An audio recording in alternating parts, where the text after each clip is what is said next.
Et bienvenue sur cette nouvelle vidéo de la chaîne Investimo Performance.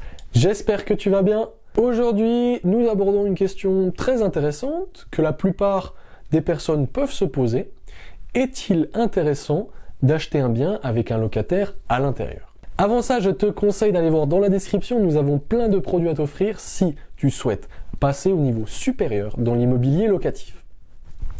Alors, il t'est arrivé sûrement parfois, si tu déjà es en train de rechercher des annonces, rechercher des biens immobiliers rentables pour lesquels tu puisses optimiser et faire de bons cash flow, de voir des annonces avec des locataires encore en place dans l'appartement, donc un loyer qui tombe potentiellement tous les mois.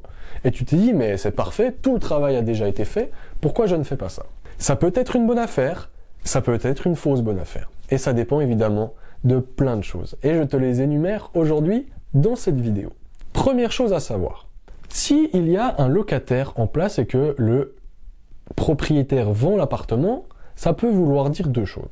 La première chose, ça veut dire que potentiellement le propriétaire recherche de l'argent. Pourquoi? Quel est l'intérêt de vendre un appartement qui est loué? Je loue un appartement, je touche de l'argent, je suis bien, mais pourquoi je le vends? Eh bien, c'est potentiellement que tu as besoin d'argent pour soit faire un autre projet, soit que tu as besoin d'argent tout de suite pour des choses qui ne sont pas forcément évidentes, des différentes raisons personnelles. C'est pour ça que, en général, le propriétaire souhaite vendre plus rapidement. Il est donc plus à même à la négociation. Ça, c'est le premier point plutôt positif. Deuxième point positif, c'est que tu as de la rentabilité qui tombe tout de suite. Le jour de la signature, le jour où tu récupères les clés, le mois qui suit, tu as déjà ton premier loyer. Et tu n'as pas de recherche de locataire à faire, tu n'as pas de travaux à faire, tu n'as aucune vacance locative, tu touches de la rentabilité tout de suite. Ça, c'est le deuxième point positif. Le troisième point positif, eh bien, c'est que potentiellement, le prix est plus bas que le prix du marché. Pourquoi? Eh bien, c'est très simple. Quand tu regardes en globalité toutes les annonces dans ton secteur, tu verras que 90% des annonces sont des logements nus. C'est là où il y a le plus de demandes, soit en tant qu'investisseur, soit en tant que résidence principale. Effectivement, il y a beaucoup moins de demandes pour les logements déjà loués. Pourquoi? Car ça ne s'adresse qu'à une certaine catégorie de personnes, les investisseurs. Et donc tu sais qu'aujourd'hui, à peu près 20%, 15-20% des acheteurs d'immobilier en France sont des investisseurs. Donc tu te prives de 80% de potentiels autres acheteurs parce qu'il y a un locataire évidemment en place. Et donc c'est pour ça qu'il y a donc la règle de marché. Si tu as moins de demandes, eh bien le prix est plus bas.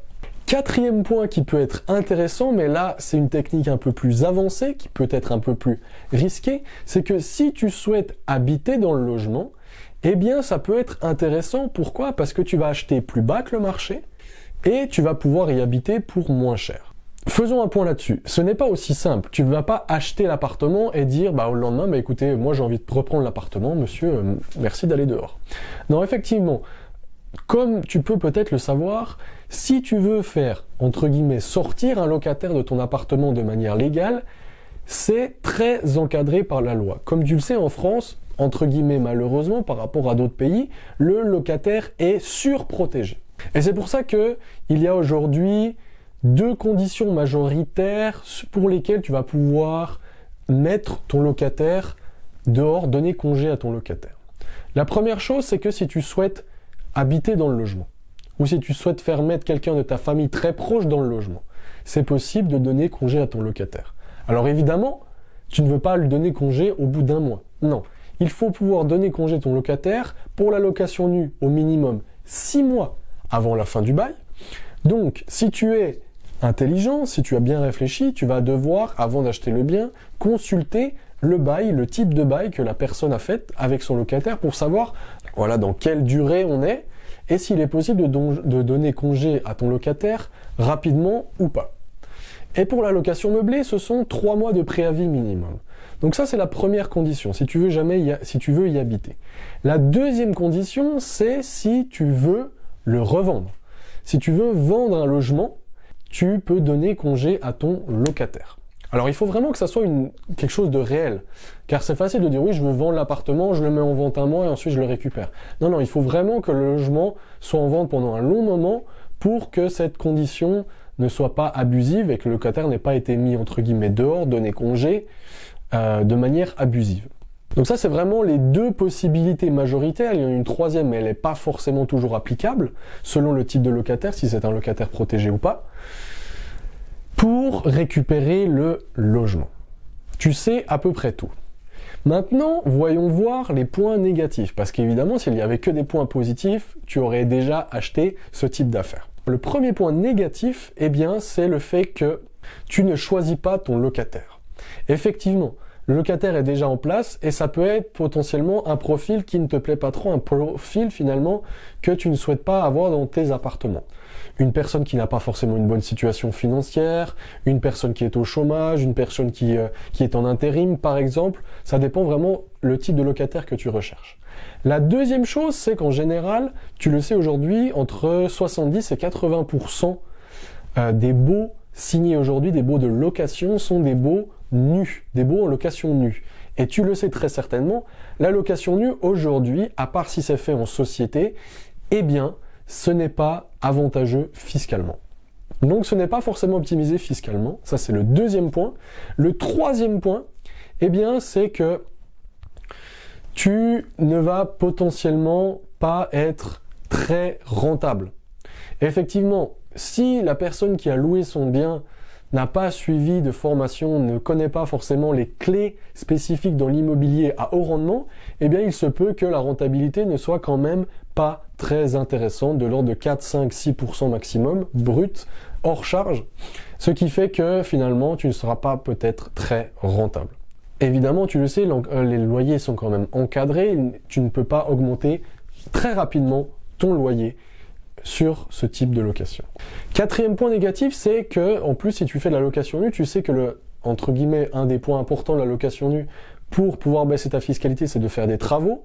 Lorsqu'il y a un locataire en place, eh bien, c'est toujours plus difficile de faire des travaux dans l'appartement, d'essayer d'optimiser l'appartement. Donc ça aussi, c'est aussi quelque chose de plus compliqué. Donc tu n'es pas forcément déjà fiscalement très optimisé, plus tu ne peux plus pas vraiment faire de travaux. Ce n'est pas forcément quelque chose qui est très intéressant. Un dernier point qui n'est ni dans les points positifs ni dans les points négatifs, mais c'est vraiment une astuce que je te donne qui peut être cette fois-ci quand même très intéressante pour récupérer le logement et ensuite arriver à le louer plus cher et l'optimiser, c'est que tu peux, hormis les conditions claires pour donner congé à ton locataire, tu peux donner une indemnité d'éviction à ton locataire et rompre le bail à l'amiable. Et ça, c'est quelque chose qui est très peu connu parce que des fois, c'est un petit peu borderline, ça dépend comment c'est fait, mais ça peut être fait de manière très légale auprès d'un notaire.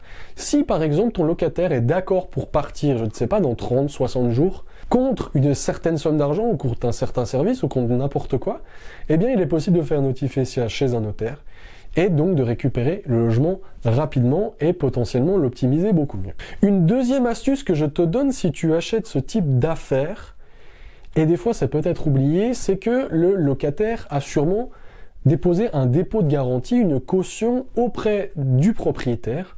Cette caution, pense bien à la récupérer lors de la signature, car si tu ne la récupères pas, tu ne penses pas la récupérer, eh bien lorsque le locataire va potentiellement s'en aller, eh bien tu vas devoir avancer de cette caution, et si ce n'a pas été fait dans les règles, l'ancien propriétaire n'est pas forcément dans l'obligation de te la rendre. Voilà. Je t'ai donné plusieurs points d'attention sur les logements loués et l'intérêt ou non de les acheter de cette manière. Si tu as des questions, n'hésite pas à commenter cette vidéo. Si tu l'as aimé, like. Et je te dis à très bientôt pour la prochaine vidéo.